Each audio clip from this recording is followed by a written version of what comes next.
Kasi kung kahapon din, isang naging mainit din po na usapin ay yung lumabas po na nakipag-meeting pala siya sa prosecution bago po siya tumayo doon. Inamin Ano niya. po yung mali doon? Kasi sabi din niya, ako, kapag halimbawa ipatawag ako ng defense as your witness, no problem. Ako din ay makikipagpulong po sa inyo. Ano po yung mali doon, attorney? Hindi sila dapat nagmi-meeting sa kasi nagpasasabwatan na pala sila. Government official siya. Dapat siya, he should tell the truth, nothing but the truth. Ang sinasabi niya, there's nothing wrong with meeting with the prosecution lawyers.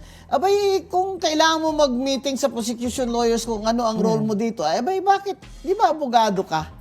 Bakit ka pa nakipag-meeting doon sa kanila? Ang point doon naman ng defense, nakipagsabuatan ka. Kaya hindi lang once, kundi twice. Para alam mo kung paano ba ito, sasagutin attorney. Diba? Kasi supposedly independent witness po siya, di ba? Dapat. Ipipresent siya sa public official nga na meron siyang ebidensya na mahalaga para sa Senado. Wala. Tsaka apparently, he's already a tainted witness.